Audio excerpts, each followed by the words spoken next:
Uma boa noite a todos, membros da Congregação Evangélica Luterana Cristo aqui de Lajeado, Rio Grande do Sul. Quem está convosco é o pastor Mário Hartmann, pastor então dessa congregação. Também a saudação a todos os que nos visitam, se unem a nós aqui neste momento ao vivo. Também quero saudar e abraçar a todos que posteriormente estarão aproveitando esse momento também de estudo da palavra, porque nós temos um grande grupo de pessoas que posteriormente têm aproveitado então essa oportunidade de estudar então a palavra de Deus. Quero aqui neste momento então saudar a dona Clarice Facchi. Dona Clarice, então estamos aí, com a graça, a bênção de Deus, né? Dona Elita Danila Falck também, boa noite. A Jurema Schneider, ali do Larias, forte abraço, dona Jurema. Também o Marco Kaiser e a sua família, né? Deus abençoe vocês aí, que possam seguir com Jesus. Quem segue com Jesus segue sempre bem. entre meio a tudo, nessa vida e para a eternidade. Forte abraço aí, Marco, para ti e também para tua família. Claudete também, Malman, Blau, oh, que bênção, forte abraço para ti. Deus abençoe sempre, bom estarmos juntos. Também o seu Adelar Freeling, também desejando um abençoado estudo para todos. O Astor da Silva, forte abraço para esse guerreiro aqui da Congregação Cristo. Também Dona Hildegard Martins, né? Também Eloir, né? E o seu Ilmar Hirt, também o Ruben Schmidt, lá da Esquina Bonita. E aí, Rudy? Então, forte abraço também para ti. Né? Não deu tempo de responder a mensagem ainda, mas aqui um pouquinho mais, né? A gente retorna também para ti aí. Né? Também a Danila Schneider e o Eugênio, forte abraço. Seu Egon Sell, lá de São Lourenço do Sul. Que bênção, seu Egon, né? Sempre conosco aqui, aproveitando esse momento, se unindo a nós, dessa terra tão bonita aí, né? São Lourenço do Sul, estando aqui conosco também, então, no estudo bíblico dessa noite. Nós agora estamos estudando, nós começamos agora, então, um novo livro, publicação, então, da Igreja Evangélica Luterana do Brasil. Esse aqui está quentinho, saiu da forma recém, certo? E já foi distribuído. Eu acabei pegando um lá em Santa Catarina, né? Mas aqui também, agora na Congregação Cristo, também já chegaram, então, os novos livros de estudos bíblicos. E olhem que interessante, é o volume 41. Quantos desses volumes você tem na tua casa? Ou quantos estudos você já teve? Então, são 41 anos, gente. São 41 livros, né, publicados dentro de uma sequência, 41 anos já, então, de estudos bíblicos, usando, então, essa forma, essa metodologia dentro da Igreja Evangélica Luterana do Brasil.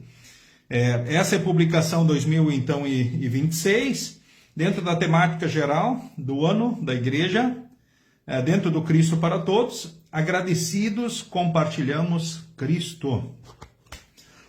Agradecidos, compartilhamos Cristo. Todos os estudos desse ano vão começar mais ou menos dessa forma, né? Com esse tema, sou grato. Sou grato pelo quê? Pelo que você é grato? Eu quero aqui chamar a atenção também, um parágrafo da apresentação do estudo, feita então pelo vice-presidente de Educação Cristã da Igreja Evangélica Luterana do Brasil, o reverendo Fernando Elvanger Garski. Ele escreve assim: a vida cristã é marcada pela gratidão. Somos gratos porque fomos alcançados pelo amor do Deus triuno, acolhidos por meio do santo batismo e sustentados continuamente por sua palavra e seus sacramentos. Essa gratidão não depende das circunstâncias. Ela nasce da graça e floresce na vida daqueles que vivem em Cristo. Vejam só que bênção, né? E aí o tema de hoje, sou grato. Grato pelo quê? Porque eu fui alcançado pela missão de Deus. Porque você foi alcançado pela missão de Deus em Cristo Jesus. Estávamos, pela nossa natureza humana, mortos espiritualmente, dominados pela vontade do diabo, do mundo e da carne. Então Cristo desceu dos céus e encarou a escuridão trazida pelos nossos pecados. Encarou essas perspectivas terríveis para a humanidade, para você e para mim. E por nós venceu o pecado, a morte e o diabo, trouxe o perdão, a salvação, então a vida eterna. E aí, sou grato pelo quê? De repente, lembremos, isso não depende das circunstâncias. Isso nasce da graça e floresce na vida daqueles que vivem em Cristo Jesus. As circunstâncias, por vezes, nos abalam, mexem conosco. Mas, independente das circunstâncias, esse sempre será o motivo maior da nossa gratidão. Então, sou grato. Por quê? Porque eu fui alcançado pela missão de Deus. Eu estava condenado ao inferno. como você, mas fui alcançado pela graça e o amor de Deus em Cristo, resgatados. Nós fomos resgatados das trevas para a maravilhosa luz por Cristo Jesus. Bom, né, diante dessas palavras tão bonitas também que eu coloco aqui diante de vocês, diante da apresentação desse estudo, eu tenho certeza que você já se sentiu também abraçado, direcionado com relação ao seu olhar, e isso então é muito bom. Também Simone Sivers, boa noite, dona Simone. E aí, esse povo querido de Cruzeiro do Sul, também o André Luiz Kuntz, né? Forte abraço para vocês. Né? Bom estarmos juntos aqui, né? Nos reunindo para mais um estudo da palavra do nosso Deus. Dona Verna Gitz. Ô, dona Verna, boa noite para a senhora. Né? Espero que a senhora esteja aí muito bem também, né? Na graça, na bênção de Deus. A dona Ledi Schmidt, muito bem-vinda. Seu Lávio Bals, forte abraço, seu Lávio. Né? Vamos lá na graça e na bênção de Deus. E neste momento, nós vamos começar cantando então um hino bem conhecido, um hino muito amado pelo povo de Deus, um hino maravilhoso, que é o hino Graças Dou por Esta Vida. É o hino 64 do Inário Louvai ao Senhor. Né? Eu sei que muitos conhecem e cantam ele de cor. Então cantemos ele em preparação ao momento do estudo desta noite.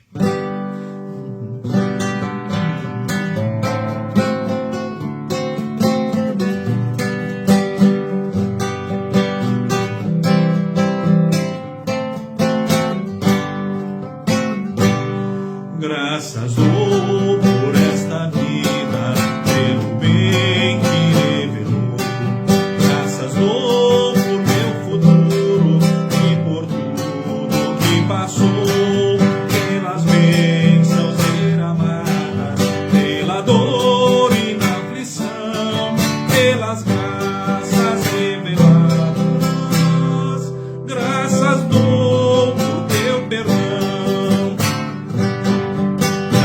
Pelo azul celeste e por nuvens que há também, pelas rosas do caminho, dos espinhos que elas têm, pela escuridão da noite, pela estrela que brilhou, pela prece respondida e a esperança que falhou.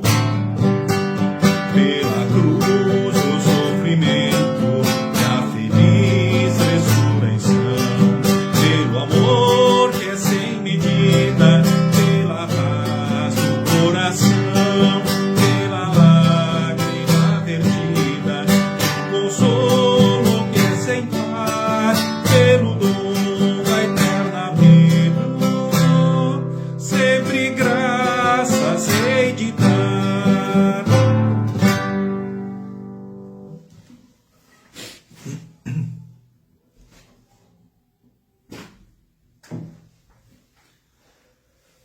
Muito bem, boa noite também, dona Ilse Miller. Um abraço para a senhora, dona Ilse. Seu Gerson Britsky também, e os seus queridos, muito bem-vindos. Também os demais aí, né? Lembramos que o Face, assim, é bastante seletivo, então nem todas as saudações aparecem, então, para mim. Se a hora eu não mencionar, vocês já entendem por quê, né? Então, essa é uma forma do Face, então, funcionar. Mas que bom que você está aí, podemos juntos, então, estudar a palavra de Deus. Então, o estudo dessa noite é o estudo, então, de número 1, né? Bom, vocês ainda não têm o livrinho, né? Mas podem acompanhar aí, né? Mentalmente, ouvindo. Com certeza, a partir do próximo, vocês já terão o livro, pois já temos aqui também na congregação. Temos à disposição. Agradecidos, compartilhamos Cristo. Sou grato porque fui alcançado pela missão de Deus.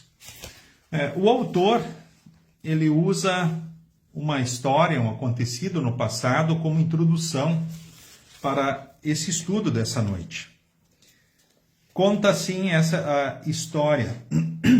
Em 2010, o mundo prendeu a respiração. No deserto do Atacama, no Chile, 33 mineiros ficaram presos a quase 700 metros de profundidade depois do colapso da mina São José. Totalmente isolados, não havia nada que eles pudessem fazer para escapar. Porém, na superfície, engenheiros e especialistas de vários países se uniram em uma operação de resgate e, após 69 dias de trabalho incansável, um a um, os mineiros foram trazidos de volta. A cena de cada homem saindo da cápsula Fênix e abraçando seus familiares emocionou o mundo inteiro. Então essa história nos ajuda a pensar em um outro resgate. Estávamos presos na escuridão do pecado e sem nenhuma chance de nos salvar. Porém, desta maneira, o Deus triuno amou o mundo. O Pai enviou o seu Filho para dar a vida na cruz e resgatar o mundo. O Pai e Filho enviaram o Espírito Santo para conceder a fé por meio do Evangelho, a fim de que todo aquele que crer em Jesus não pereça, mas tenha a vida eterna.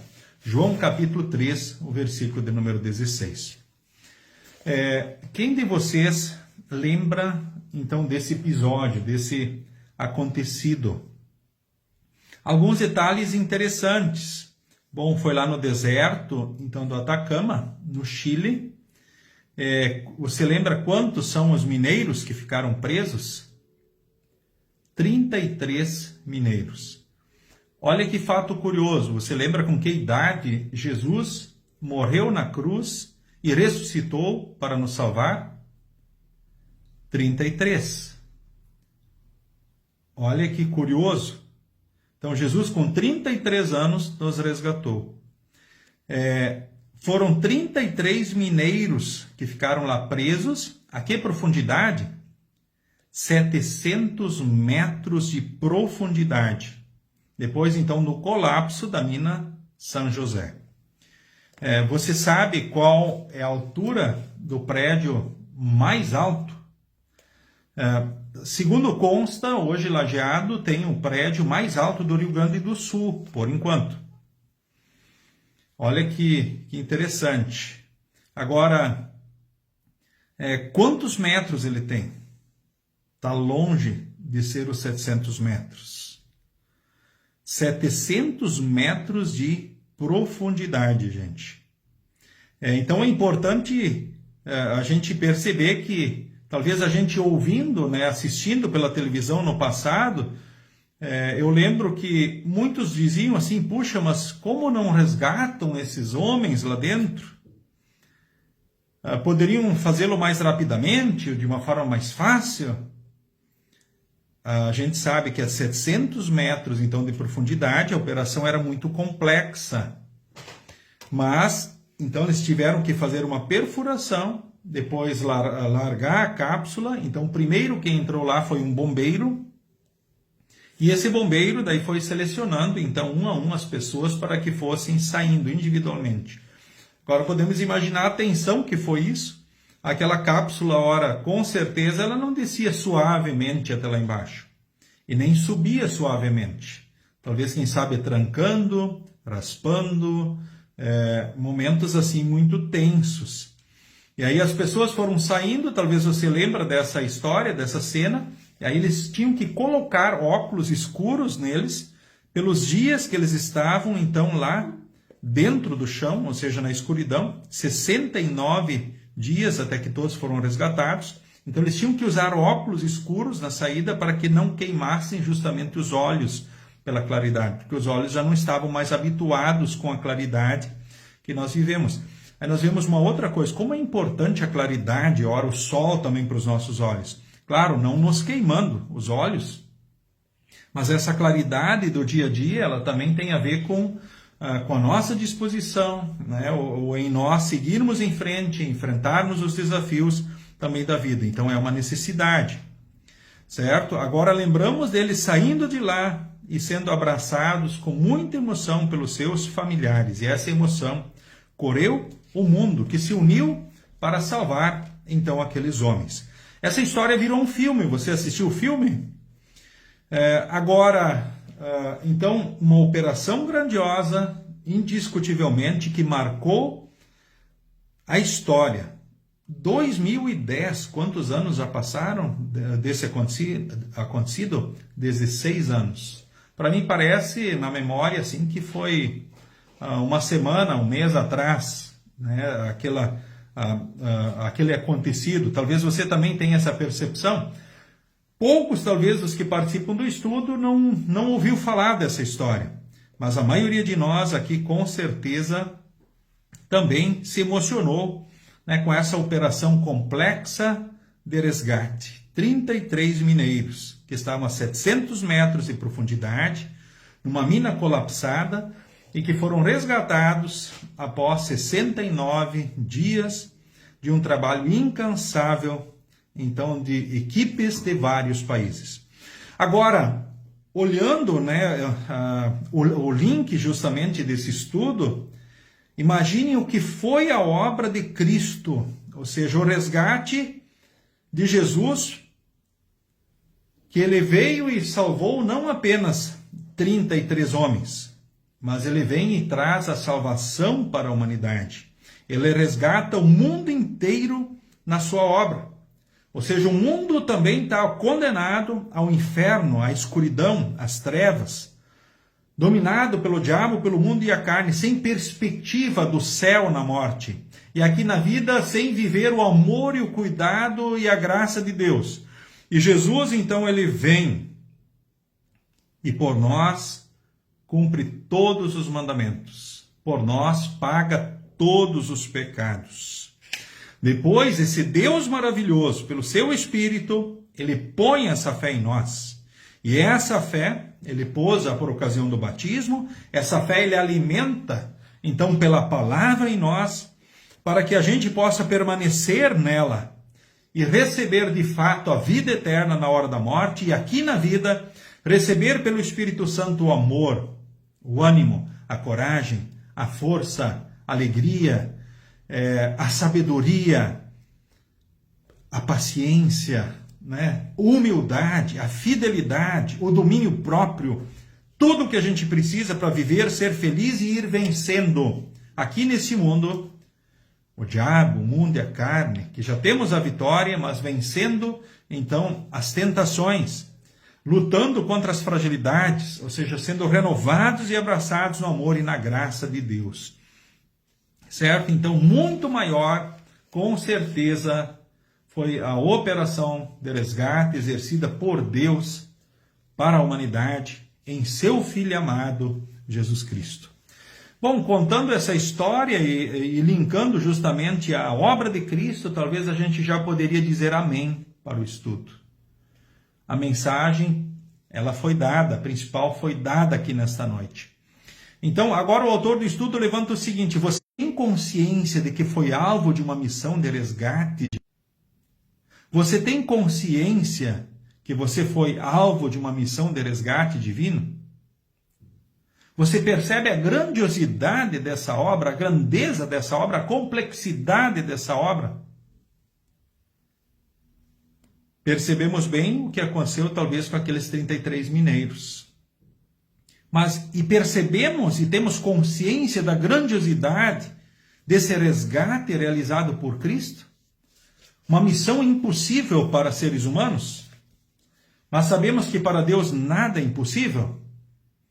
E que consequências nós vivemos agora? Quais são as consequências, então, desse acontecimento grandioso e maravilhoso, então, para nós? O que isso muda? Talvez, em outras palavras simples, como isso faz diferença na tua vida? Que diferença faz essa obra de resgate de Cristo? Poderíamos falar, como será que viveram aqueles mineiros depois? Isso fez diferença, aquele resgate? E agora nós, resgatados por Cristo, da dominação do diabo, do mundo da carne, sabendo do céu na morte, e de que Deus está conosco sempre aqui, Que diferença isso faz? Faz diferença? O que muda na prática do dia a dia da vida? No nosso relacionamento com Deus, no nosso relacionamento com nós mesmos, no relacionamento com a nossa família, com os nossos amigos, as pessoas da sociedade e do mundo. É para pensar, certo? Isso nos instiga. Que pelo Espírito Santo a gente possa perceber e sentir. De fato, eu lembro que eu não tinha toda a consciência da complexidade daquele resgate que aconteceu lá no Chile. Puxa, 700 metros de profundidade. Que loucura, hein? Agora, a grandiosidade da obra de Cristo. Ele resgatou o mundo. João 3,16 diz, porque Deus amou o mundo tanto, ou seja, de tal maneira, que deu seu único Filho, para que todo aquele que nele crer não morra, não pereça, mas tenha a vida eterna. Convido você a pegar sua Bíblia, e abra ela em 1 Tessalonicenses, capítulo 1, do versículo 2 ao versículo de número 10. 1 Tessalonicenses, capítulo 1, do versículo 2 ao versículo de número 10. Então, que leio, neste momento. Diz assim o texto. Antes da leitura, eu vou ler o primeiro parágrafo, a preparação para o texto. Diz assim, quando o apóstolo Paulo escreveu, então, essa carta, a igreja em Tessalônica, ela estava passando por uma forte perseguição. Então, nesse trecho, Paulo agradeceu e reconheceu que a ação de Deus moldou tão profundamente aquela congregação que ela se tornou inspiração e modelo para os outros. Eles estavam sendo perseguidos, enfrentando forte perseguição por causa do Evangelho. Mas eles se tornaram inspiração e modelo para os outros. Ou seja, a perseguição não impediu que eles fossem inspiração e modelo, então, para os outros. O tema aqui o título do texto aqui em Tessalonicenses, na NTLH, diz assim, a fé e a vida dos Tessalonicenses. Então, leia o texto nesse momento. Nas nossas orações, sempre damos graças a Deus por todos vocês e nunca deixamos de pedir em favor de vocês. Pois lembramos da presença do nosso Deus e Pai, como vocês puseram em prática a sua fé e como o amor de vocês os fez trabalhar tanto, e como é firme a esperança que vocês têm no nosso Senhor Jesus Cristo. Irmãos, sabemos que Deus os ama e os escolheu para serem dele, pois temos anunciado o Evangelho a vocês não somente com palavras, mas também com poder, com o Espírito Santo e com a certeza de que esta mensagem é a verdade. Vocês sabem de que maneira nos comportamos no meio de vocês, para o próprio bem de vocês. E vocês seguiram o nosso exemplo e o exemplo do Senhor Jesus. Embora tenham sofrido muito, vocês receberam a mensagem com aquela alegria que vem do Espírito Santo. Desse modo, vocês se tornaram um exemplo para todos os cristãos das províncias da Macedônia e da Acaia. Pois a mensagem a respeito do Senhor partiu de vocês e se espalhou pela Macedônia e pela Acaia. E as notícias sobre a fé que vocês têm em Deus chegaram a todos os lugares. Portanto, sobre isso não é preciso falar mais nada. Todas as pessoas desses lugares falam da nossa visita a vocês e contam como vocês nos receberam bem e como vocês deixaram os ídolos para seguir e servir ao Deus vivo e verdadeiro. Elas contam também como vocês estão esperando que Jesus, o Filho de Deus, a quem Deus ressuscitou, volte do céu. Esse Jesus que nos salva do castigo divino que está por vir. Até aqui, então, a leitura do texto de 1 Tessalonicenses, capítulo 1, do versículo 2 ao versículo de número 10. Agora eu vou reler o versículo e também vou lendo assim os comentários. E aí nós vamos assim avançando no estudo. Então, o primeiro versículo 2 diz assim, nas nossas orações sempre damos graças a Deus por todos vocês e nunca deixamos de pedir em favor de vocês. O comentário, damos graças a Deus. Paulo não começa a carta elogiando a fé dos Tessalonicenses, mas agradecendo a Deus. As bênçãos observadas naquela congregação não são resultado de um trabalho humano bem-sucedido, mas da ação graciosa do Senhor. Aí a pergunta que vem é o seguinte: Paulo começa a carta então com ações de graças a Deus e não com elogios direto aos Tessalonicenses. Agora, por quê? Porque essa ação deles é um reflexo daquilo que Deus fez na vida deles. Porque o apóstolo Paulo reconheceu que a ação de Deus moldou aquela congregação, né? E por isso ela se tornou inspiração. Aquilo não vem de méritos humanos, esse exemplo. Esse exemplo vem daquilo que o próprio Deus fez, né? E os moldou na sua ação, então, graciosa.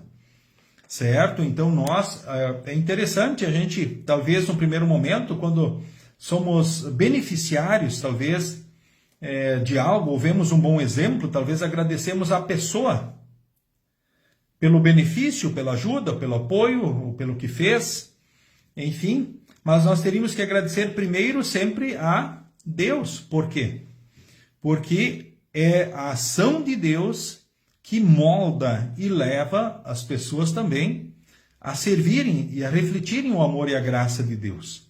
Quer seja na igreja, quer seja na família, quer seja no mundo, certo? Então isso é ação de Deus, não é trabalho humano, mas eles refletiram a ação de Deus na prática e por isso foram um exemplo maravilhoso para os outros, uma inspiração para os outros lugares, instrumentos para que a mensagem do Evangelho se espalhasse por uma vasta região. Agora o versículo 13 diz assim: pois lembramos na presença do nosso Deus e Pai, como vocês puseram em prática a sua fé, como o amor de vocês os fez trabalhar tanto, e como é firme a esperança que vocês têm no nosso Senhor Jesus. Então, o motivo da gratidão são os frutos da missão de Deus, a missio Dei, na vida daqueles cristãos. A fé que se mostra em ações concretas. Então, o amor demonstrado no serviço e uma esperança que permanece firme, então, apesar das dificuldades. Então, o motivo da gratidão são os frutos da missão de Deus. Na vida, então, daqueles cristãos que refletiram uma fé com ações concretas. Fé sem obras é morta. Nós lemos lá em Tiago.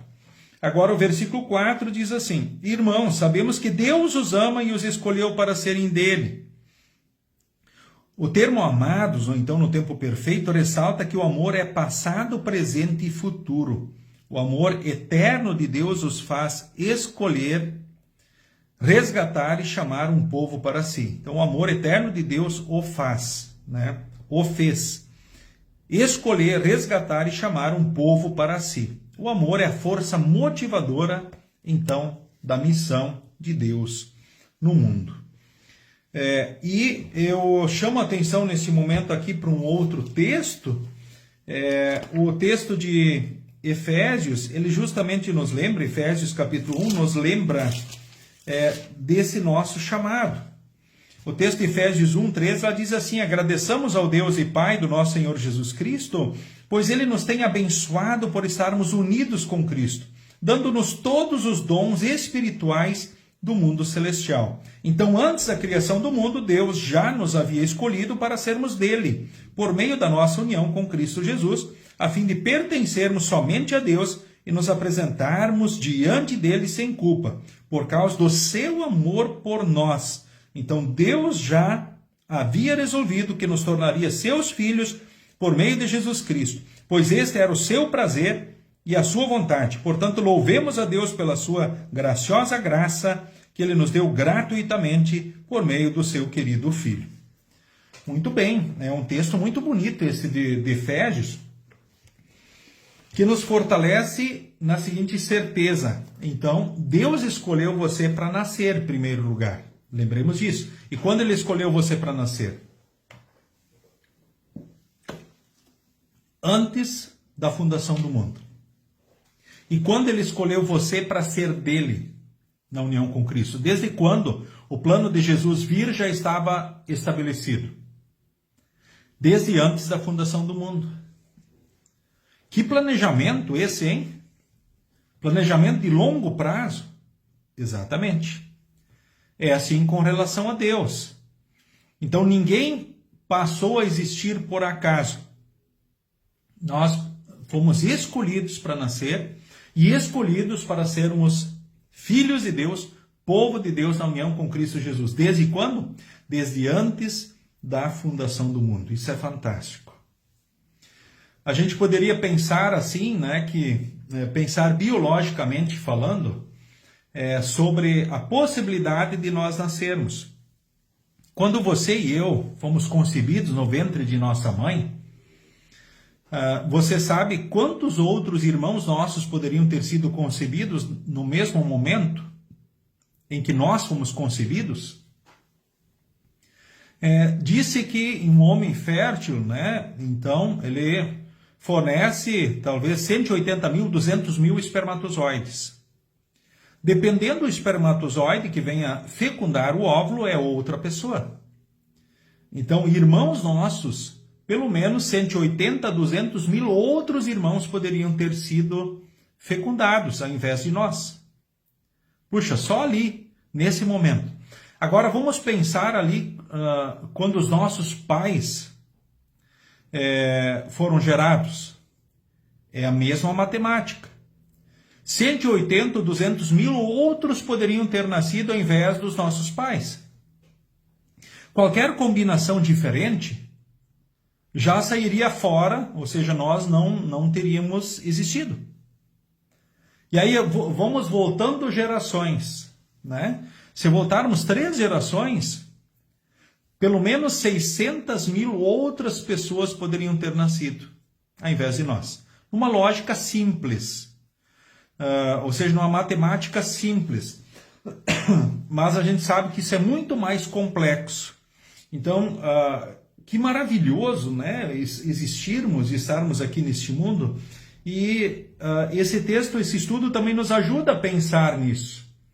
Puxa, você existe porque foi escolhido por Deus. Simplesmente assim. Qualquer combinação diferente, voltando na história, né, dos nossos antepassados, nós já não existiríamos, certo? Se a união dos nossos antepassados não tivesse acontecido como aconteceu, nós não estaríamos aqui.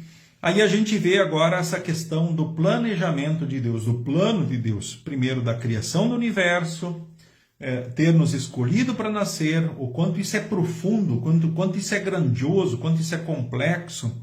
E aí a obra de Cristo em nosso benefício já estava estabelecida e que nós seríamos dele pela união com Cristo Jesus. Que texto fantástico.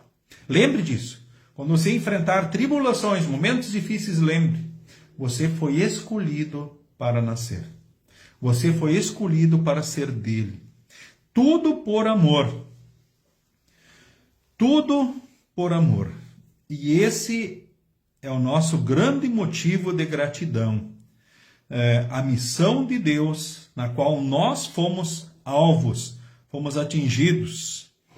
Certo? E agora a fé, a partir disso, ela demonstra ações concretas.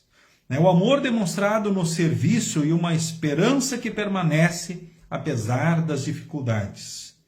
Puxa, agora eu vivo dificuldades, então eu não vou agradecer a Deus, eu vou contestar a Deus, eu vou me pôr contra Ele. Apesar das dificuldades, os cristãos de Tessalônica, eles graciosamente, ou seja, motivados na graça e no amor de Deus, eles foram uma verdadeira bênção, inspiração e modelo para os outros cristãos. Que Deus nos perdoe quando nós não fomos isso, ou não somos, e que pelo Espírito Santo isso possa acontecer e ser uma realidade também na nossa vida. Então, indo adiante, aí avançando no texto então de Tessalonicenses, voltemos para 1 Tessalonicenses, então capítulo 1.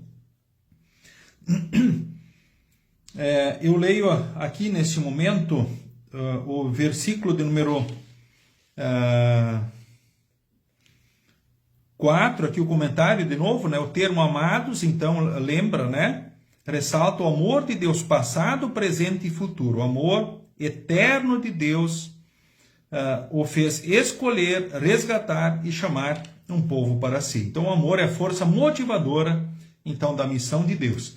E o amor de Deus é a nossa motivação, é a nossa força motivadora também. Eu leio agora o versículo de número 5, diz assim: pois temos anunciado o evangelho a vocês não somente com palavras, mas também com poder, com o Espírito Santo, e com a certeza de que esta mensagem é a verdade. Vocês sabem de que maneira nos comportamos no meio de vocês para o próprio bem, então, de vocês. O evangelho, então, não chegou a você somente em palavra. O evangelho não é uma técnica para convencer pessoas. Ele é o poder de Deus para salvar. Quando a mensagem de Cristo é anunciada, o Espírito Santo cria e fortalece a fé onde e quando lhe apraz. Lembremos que o Espírito Santo age apenas pelos meios da graça, a palavra, o batismo e a Santa Ceia. Assim ele põe a fé, conserva a fé e leva a fé a produzir frutos. Para a maioria das pessoas do mundo, o evangelho é loucura. Mas para nós que estamos sendo salvos, é o poder de Deus para a salvação. Então o evangelho é o poder de Deus para a salvação. É a boa notícia do amor e da graça de Deus em Cristo. É tudo o que Deus fez e faz pelos seus filhos, pelo seu povo no decorrer da história e também por cada um de nós. O versículo de número 6 diz: e vocês seguiram o nosso exemplo, o exemplo do Senhor Jesus. Embora tenham sofrido muito, vocês receberam a mensagem com aquela alegria que vem do Espírito Santo. Eles sofreram muito, mas mesmo assim receberam com alegria, então, esta mensagem. Com alegria que vem do Espírito Santo. É claro que eles não se alegraram porque estavam em perseguição, sofrimento, num sentido... Ninguém gosta de sofrer. Mas eles estavam alegres pela mensagem diante das circunstâncias e assim levaram a mensagem. Embora que talvez vocês vão lembrar de um outro texto em que os discípulos de Jesus, eles ora se alegraram porque Jesus achou digno, os achou digno de sofrerem, né, e serem chicoteados pela causa de Cristo.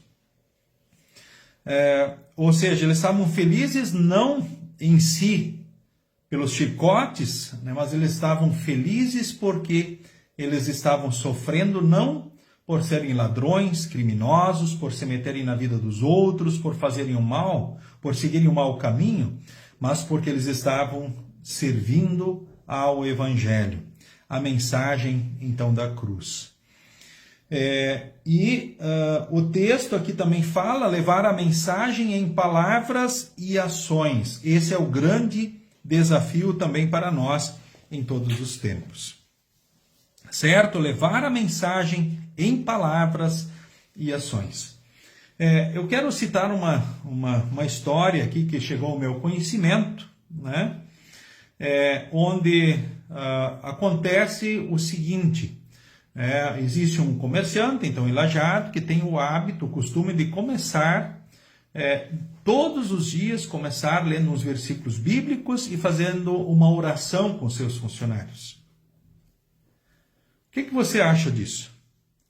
Talvez você pensando assim, puxa, que bacana, né? Que bonito, né? Ler uns versículos bíblicos, fazer uma oração. É muito bonito, de fato. É muito interessante isso, uma prática muito bacana, que cada um de nós poderia começar, né, o dia lendo os versículos bíblicos, também fazendo uma oração, uma boa prática. Mas o que eu quero destacar é o seguinte, né, aquilo que justamente os seus funcionários, ora, falaram diante da sua atitude, dizendo assim, puxa, né, agora se começa lendo os versículos, se faz uma oração e depois os funcionários não têm valor nenhum para o seu patrão, né? Ou seja, ele não vê, não enxerga os seus, mas apenas age com dureza sobre eles e assim por diante. E agora? Como que dizendo, primeiro começa com uma oração, lendo os versículos bíblicos, depois o resto do dia não vê ninguém e atropela todo mundo, passa por cima de todos. E agora? Com certeza não é um testemunho em palavras e ações. Mas engraçado isso, não é verdade? Parece contraditório ler uns versículos, fazer uma oração e depois tratar mal os seus no restante do dia. Poderíamos trazer isso para a nossa realidade familiar, pessoal. Eu leio a Bíblia, faço a devoção e eu maltrato a minha família, os meus filhos. Eu maltrato as pessoas, né, os meus vizinhos, ou seja, não tenho um relacionamento com as outras pessoas. Sou egoísta, talvez ganancioso e assim por diante. Eu ajo de uma forma que reflete desamor. É contraditório, não é? Não é verdade? É contraditório. E qual é o efeito disso? Ou, por exemplo, eu vou na igreja e depois eu volto para casa e falo mal do pastor, eu falo mal das pessoas que eu vi lá, daquilo que elas refletiram, fizeram, talvez as suas fragilidades, as suas falhas, os problemas que tinham. Ao invés de perceber e ressaltar as coisas boas, a partir do Evangelho, viver isso na prática também, na sua família, na volta para casa, é uma contradição, não é verdade? Então nós podemos pensar justamente sobre isso, aquilo que o apóstolo Paulo aqui coloca, né? Ou seja, ele transmitiu a mensagem, então, com palavras para eles e com atitudes. Mas aí podemos pensar assim, mas por que será que muitas pessoas talvez têm essa prática que eu mencionei, de talvez ler uns versículos bíblicos, fazer uma oração para começar o dia, mas depois não se vive essa fé e segue talvez refletindo desamor para com o próximo e as orientações de Deus. Eu quero chamar a atenção para vocês para o seguinte, na minha percepção, muitos fazem isso não realmente buscando o fortalecimento da fé seu e dos seus queridos e as pessoas que estão à sua volta. Muitos hoje fazem certas coisas, talvez leem, fazem oração, leem a Bíblia, fazem orações, com o objetivo de mais ou menos dizer assim, puxa Deus, agora eu orei, eu li a Bíblia, e agora o meu dia será abençoado, os negócios vão ir de vento em popa, serão um sucesso, ou seja, eu vou vender muito, eu vou prosperar muito. Ou seja, muitos não fazem motivados na fé e no amor, mas fazem por que motivo? Pelo seu egoísmo, pela sua ganância. Talvez como que dizendo, ó Deus, agora eu fiz, agora eu vou ser abençoado. Daí eu maltrato os outros por quê? Vocês não atrapalhem, porque agora eu tenho a bênção de Deus nesse dia. Esse dia vai ser um dia muito abençoado. Então, que vocês não atrapalhem aquilo que Deus quer fazer, porque eu fiz. Assim, muitos também se colocam em outras ações e dizem, eu fiz para Deus, agora eu mereço ser abençoado. Agora eu posso exigir de Deus, eu posso pedir de Deus. Isso é a chamada teologia da prosperidade, onde as pessoas fazem certas coisas com interesses, pela sua ganância, pelo seu egoísmo, não por amor ao próximo. E as pessoas às vezes vão confundir isso. Ah, fulano faz, ai que bonito, né? Isso é pela sua fé, pelo seu testemunho. Talvez muitos fazem isso pela sua fé, pelo seu testemunho, sim. Mas infelizmente muitos fazem pela sua ganância, ou seja, para servir a si próprios, ou esperando que agora, então, Deus garanta o sucesso no seu trabalho, no seu empreendimento, nas suas realizações. Certo? Agora, não era o que se via em Tessalônica. Em Tessalônica se via o quê? Se via realmente a fé sincera, refletida, então, no amor por Deus, no amor pelo próximo, elevando o Evangelho. Então, imitadores do Senhor, recebendo a palavra, imitamos o Senhor Jesus e os seus mensageiros quando recebemos também com alegria e confiamos firmemente na palavra de Deus em meio a pressões e sofrimentos. Lembremos isso. O versículo diz, seguiram o nosso exemplo, e o exemplo do Senhor Jesus, embora tenham sofrido muito, vocês receberam a mensagem com a alegria que vem do Espírito Santo. Que nós possamos também pelo Espírito Santo transmitir e refletir a fé sincera, verdadeira, contagiante, independente das circunstâncias externas, com uma alegria que vem do Espírito Santo, não pelos sofrimentos e dificuldades em si, mas pelas palavras e promessas, pelo amor e pelo cuidado de Deus e por aquilo que o Espírito Santo move em nós e a partir de nós também onde estamos. E que Deus ajude assim a gente a refletir justamente isso também, essa fé sincera e verdadeira, com a nossa família, com os nossos amigos, nosso ambiente de trabalho, os nossos vizinhos e as pessoas, então, do nosso relacionamento. Mais um comentário do autor do estudo diz: com a alegria que vem do Espírito Santo, apesar de muitos sofrimentos, então o Espírito Santo não só convence as pessoas, mas sustenta, alegra, fortalece os cristãos. A missão de Deus não depende de ambientes fáceis ou favoráveis. Pelo contrário, seu poder aparece justamente na nossa fraqueza. 2 Coríntios 12, 9. Vocês podem ver que o ser humano, enquanto ele tem onde se agarrar, ele se agarra. Quando ele não tem mais nenhuma muleta, nenhuma escora onde se segurar, ele se puxa só por Deus. E aí a pessoa é realmente forte, ou seja, aí Deus realmente pode agir com propriedade, com força, sem o atrapalho da natureza humana. É interessante, né? O apóstolo Paulo diz assim: quando sou fraco, então é que sou forte. Parece contraditório, mas é esse o recado que também o apóstolo Paulo, então, aqui nos traz nessa noite. Não tem caso perdido para Deus. Talvez você até já pensou e olhou para pessoas. É normal nós, como seres humanos, olharmos para pessoas dizendo: puxa, esse caso aqui é perdido, essa pessoa aqui não tem jeito, não tem remédio mesmo, não tem solução. Humanamente falando, nem nós tínhamos solução, nem você. E você pode pensar talvez na pessoa que está mais no fundo do poço na vida, em todos os sentidos, aqui. Ah não, isso aqui não tem jeito, não tem solução. Lembrem que para Deus nada é impossível. Para Deus não existe impossível. Para nós sim, nós somos humanos, mas para Deus não. Então isso não depende de ambientes fáceis ou favoráveis. É a ação do Espírito Santo pela palavra, pelo batismo e pela Santa Ceia. Eu leio nesse momento também o versículo 7, releio ele, aliás, diz assim: desse modo vocês se tornaram um exemplo para todos os cristãos das províncias da Macedônia e da Acaia. Modelo significa algo que foi moldado, que agora serve de forma, molde. A igreja tessalonicense, moldada pela ação trinitária de Deus, é vista como referência, exemplo, inspiração para as outras congregações. Eles foram instrumentos para que a mensagem se divulgasse, se espalhasse, e eles transmitiam ela falando e vivendo. Lembrem, pais, em casa vocês transmitem o evangelho não só falando, mas ora vivendo. E por vezes nós nos preocupamos tanto em falar. Muitos se preocupam em falar e levar o evangelho.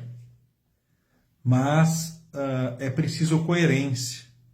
Mais importante que isso, ora, é viver o evangelho, a partir do evangelho. E os filhos da nossa casa, a família, eles vão ver realmente o quanto é vivido o evangelho, certo? O quanto nós lutamos para viver o evangelho e transmitir ele em palavras e também em ações no dia a dia da vida.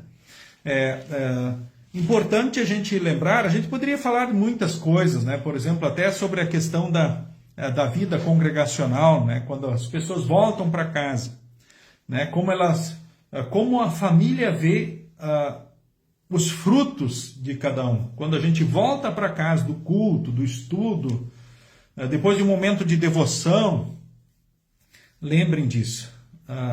O Espírito age, né, pelo Evangelho, ora, muito especialmente vivido. E a Bíblia mais lida no mundo, com certeza, não é a Bíblia física, mas é a vida dos cristãos, é a tua vida. Por vezes, pais até se questionam, perguntam: puxa, meu filho não quer saber de Deus? É claro que às vezes, mesmo fazendo tudo certo, pode dar tudo errado, podemos dizer assim. Mas lembremos, a gente transmite o Evangelho na vida, naquilo que a gente fala, sim, mas naquilo que a gente vive a partir, então, do Evangelho. Isso tem muito mais força, podem ter certeza disso. E muitos no mundo chegaram à fé não pelo que os cristãos falaram, mas olhando a vida dos cristãos. Eu lembro os cristãos de Atos, lá diz assim: o mundo olhava para eles e dizia: puxa, vede como se amam. como eles se gostam, como eles se ajudam, como eles se importam uns com os outros. Eu também quero fazer parte desse time. Ora, olhando a vida de vocês na sociedade, no ambiente de trabalho, talvez muitas pessoas venham e digam, puxa, eu também quero ser membro lá na igreja onde você é membro. Como é que eu faço para isso? E vocês talvez fiquem até impactados, puxa, eu não falei nada, nunca convidei, nunca disse nada. É isso, é assim mesmo. E muito mais do que ora a palavra e importunação, mas a vida na prática, onde não se mascara as fragilidades, com certeza, porque nós todos somos frágeis, mas vivemos o amor e o perdão. E assim queremos começar sempre de novo, queremos melhorar no nosso relacionamento. Isso você pode ver na tua vida familiar também, né? Nós pecamos, nós falhamos, mas nós nos arrependemos, pedimos perdão, queremos melhorar e buscamos a força, então, que vem de Deus. Então, para isso, Deus nos ajude. Certo? Então essa é a vida, vai ser assim até o fim, então, da nossa vida nesse mundo. E avançando no texto bíblico aqui, né? Diz assim o versículo 8, pois a mensagem a respeito do Senhor partiu de vocês e se espalhou pela Macedônia, pela Caia, e as notícias sobre a fé que vocês têm em Deus chegaram a todos os lugares. Portanto, sobre isso não é preciso falarmos mais nada. A palavra original traduzida como repercutiu dá a ideia de um som forte que ecoa e se espalha por longas distâncias. Então a missão do Deus triuno não se esgota ao encontrar um alvo, mas se propaga por meio dos que foram alcançados. Ela vai indo adiante. Então a fé que vocês têm em Deus repercutiu em todos os lugares. Aqui o termo repercutiu remete também a algo que se espalha como a luz de uma lâmpada que ilumina o ambiente. Quando se liga uma lâmpada, aquela luz se propaga. A igreja transborda, então, a missão de Deus como quem não consegue guardar só para si o que recebeu. Então, o evangelho irradia da comunhão contínua com Cristo na pregação da palavra, absolvição, batismo e santa ceia. Lembrem disso. O apóstolo Paulo não agradeceu aos Tessalonicenses, mas agradeceu a Deus pelos Tessalonicenses e pelos frutos da fé deles. Isso são obras de Deus pela palavra, batismo e santa ceia. O versículo 9 também diz assim, todas as pessoas desses lugares falam da nossa visita a vocês e contam como vocês nos receberam bem e como vocês deixaram os ídolos para seguir e servir ao Deus vivo e verdadeiro. Duas coisas importantes. Os cristãos, eles são hospitaleiros, eles buscam receber bem as pessoas. Como receberam bem as pessoas, ou seja, eles eram hospitaleiros. E um outro aspecto, eles deixaram os ídolos para seguir e servir ao Deus vivo e verdadeiro. Ou seja, eu adoro Deus triuno, Pai, Filho e Espírito Santo. Então eu não posso ter ídolos ou cultivar e guardar ídolos, por exemplo, na minha casa. Eu não vou ter imagens de Buda, por exemplo, na minha casa. Eu não vou adorar Alá. Eu não vou confiar em pirâmides, cristais, me apegar a isso, ou imagens, escultura, parecido com o que há no céu, ou seja, anjos ou pessoas que morreram, ou aqui na terra. Ou seja, eu não posso ter isso e cultivar isso, eu preciso deixar dessas coisas para quê? E seguir a Deus, ter coerência na fé. Nós não podemos seguir, cultuar, guardar imagens. Bom, mas elas são sentimentais, eu não os adoro. Mas tem pessoas que adoram. Mas um elefante branco, qual é o problema? Talvez para você não, mas para muitos, muitos confiam nele, esperam sorte, bênção, ou talvez até plantas. O ser humano cria muitas bobagens, ou seja, muitos deuses, certo? Agora, o texto aqui diz assim, que os cristãos de Tessalônica, dentro de um contexto de idolatria, porque lá tinha quase, Tessalônica e outras cidades aí nessa época, elas normalmente tinham muitos templos pagãos, e ali acontecia muitos rituais, muita idolatria, até muitos cultos ligados à sexualidade, prostituição e assim por diante, ou seja, tinha muita coisa ruim no contexto vivido por esses cristãos. E eles eram perseguidos a ferro e fogo justamente pela sua fé. Né? Mas diz aqui, eles deixaram de servir e seguir a ídolos para servir ao Deus vivo. A mesma coisa nós queremos fazer sempre, deixar de qualquer coisa que atrapalhe a nossa vida com Deus. Não vamos cultivar imagens ou idolatria. Nós queremos adorar unicamente ao Deus triuno, Pai, Filho e Espírito Santo, certo? O versículo 10 diz assim: elas contam também como vocês estão esperando que Jesus, o Filho de Deus, a quem Deus ressuscitou, volte do céu. Esse Jesus que nos salva do castigo divino que está por vir. Então, aguardar dos céus o seu Filho, a quem ele ressuscitou dentre os mortos. O cristão vive sob o reinado do Deus vivo e o serve em suas vocações. Né? A gente serve na igreja, na família e no mundo, lembrem disso. Com a nossa vida, o nosso tempo, os nossos dons, os nossos bens. O cristão vive sob o reinado do Deus vivo e serve nas diferentes vocações. Então, eu sirvo a Deus com os meus dons, as minhas vocações na igreja, na família e no mundo. Você também serve a Deus na igreja, na família e no mundo. Nós servimos a Deus nas diferentes vocações. Com a profissão que cada um tem, nós servimos a Deus. Que nós possamos buscar fazer o melhor em gratidão, como que servindo e fazendo sempre para Deus. Aqueles exemplos, né, que eu gosto de lembrar, por exemplo, João Batista, diante de um soldado que creu em Cristo, né, ele pediu: e agora o que eu faço? João Batista disse para ele: fique contente com o salário e não aceita suborno. Lutero disse ao sapateiro: faça o melhor sapato e venda por um preço justo. Ou seja, viver a fé, o evangelho também nas diferentes vocações. Certo? Então esse é um desafio então para nós. Ao mesmo tempo, então, nós aguardamos a expectativa da vinda do Filho de Deus. Sabemos que aqui tudo é passageiro. Aqui nós estamos, né, talvez muitos estão indo bem cedo dessa vida. Crianças, jovens, ora somos impactados com a morte de pessoas bem jovens do nosso meio, do nosso contexto. É verdade, muitos idosos também sim, mas todos aqui somos passageiros. E sabemos que mais cedo ou tarde estaremos partindo dessa vida para a eternidade. E nós, cristãos, aguardamos esse momento, nós sabemos, né? A vinda do Filho do Homem. Se nós estivermos vivos, o veremos vindo aqui em poder e glória, né? E iremos já de corpo e alma para o céu, com o corpo transformado apenas. Ou, na hora da morte, já vamos com a alma para a eternidade, o corpo vai para a terra. No dia derradeiro, quando Cristo volta, ele é ressuscitado pelo poder de Deus e é juntado com a alma. E aí vamos de corpo e alma, com o corpo perfeito também para a eternidade, então no céu. Então Jesus nos livra da ira vindoura. Então a Bíblia fala de uma ira vindoura, justa e inevitável contra o pecado.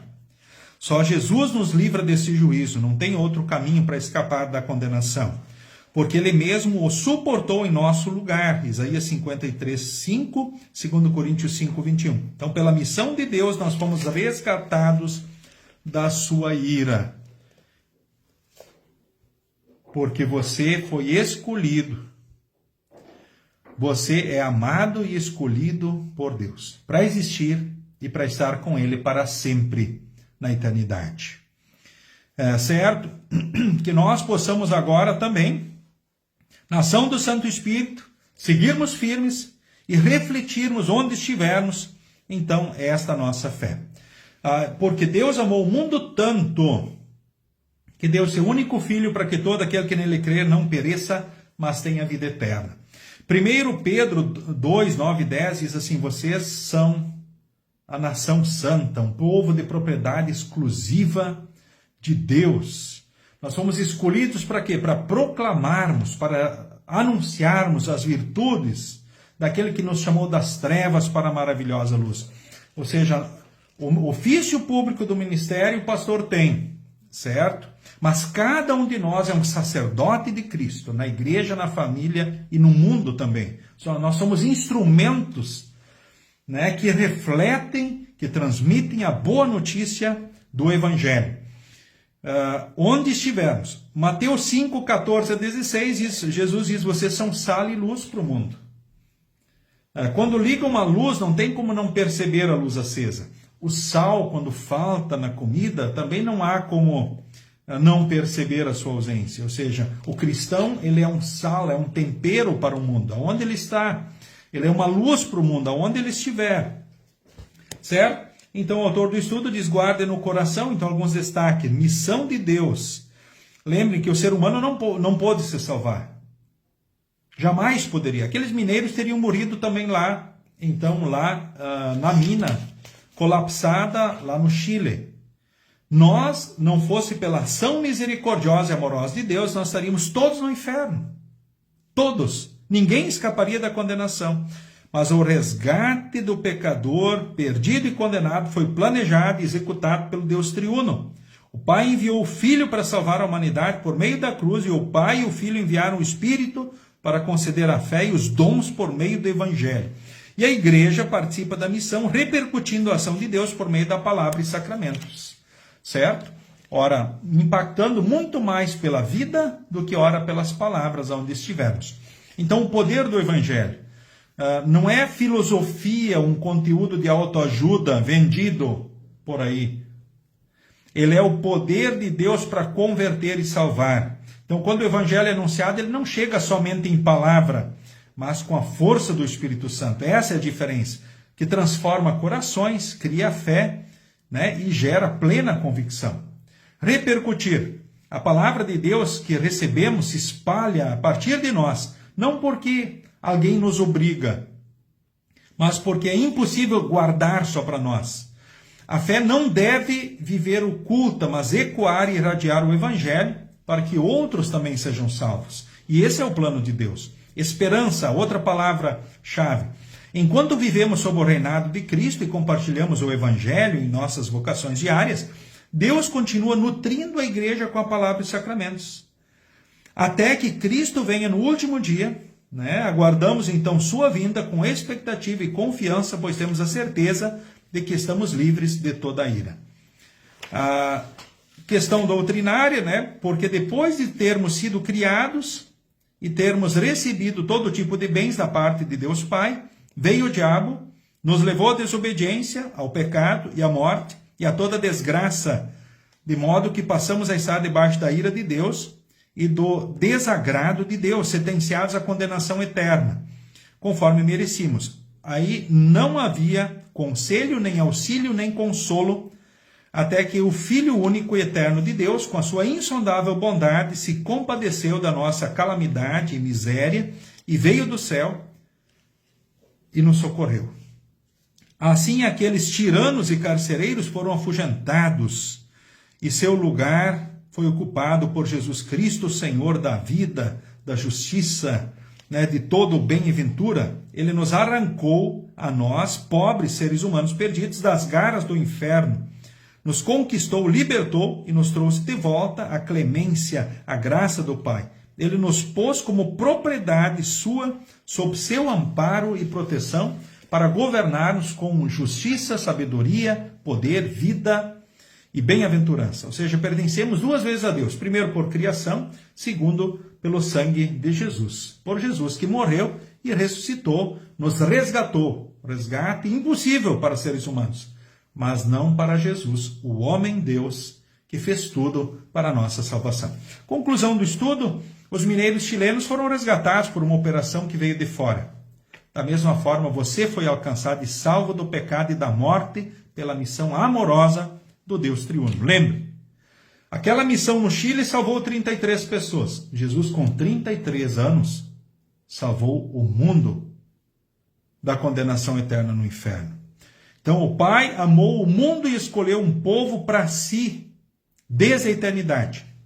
O Filho reconciliou a humanidade com Deus, com sua morte e ressurreição. E o Espírito Santo chamou e congregou você por meio da palavra e dos sacramentos. Não foi você que fez, que aceitou, que você se converteu ou coisa parecida. Não, é o Espírito Santo chamou, te congregou, operou a fé por meio da palavra e dos sacramentos.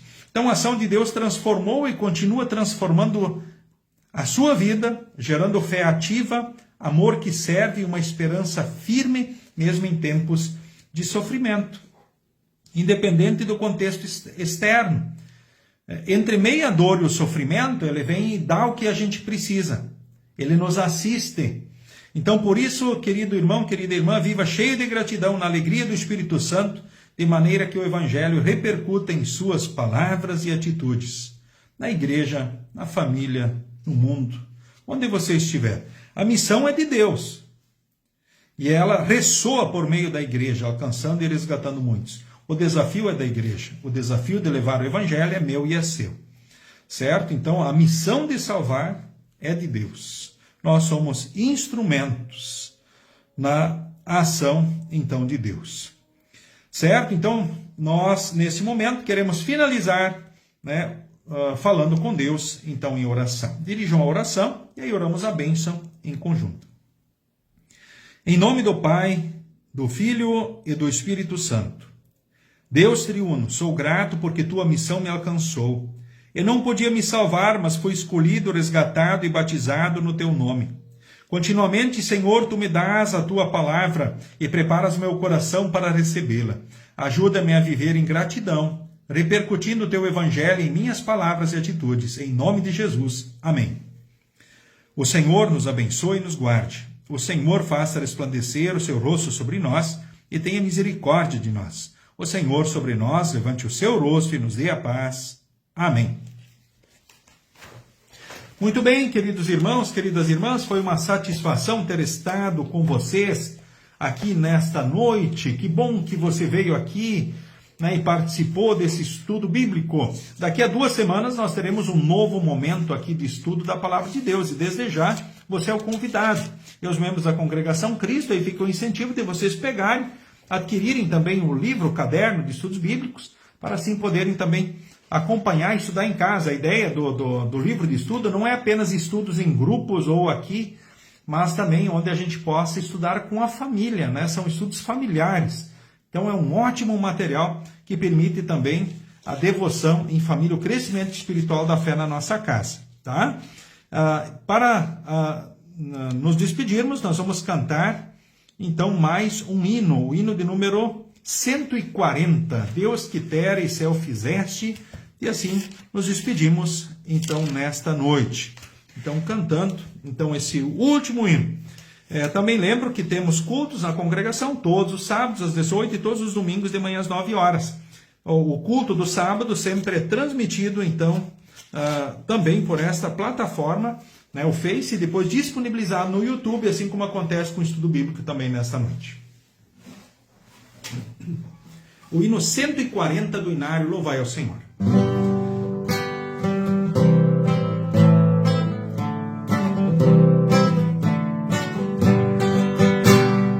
Deus que terra e céu fizeste, treme fulgor, que a luz do dia desce para o labor. Quando a noite vem chegando, dá Senhor que descansando, nós durmamos confiando no teu amor. Quando a luz do sol nascente resplandecer, faze-nos de corpo e mente obedecer. Ó Senhor, no novo dia, ao teu povo então envia tua santa companhia e dá poder. Nosso passo até a morte tu guardarás, nosso eterno abrigo forte só tu serás. Vindo a hora da partida, ó, concede-nos guarida, dá-nos, Pai, na eterna vida, celeste paz.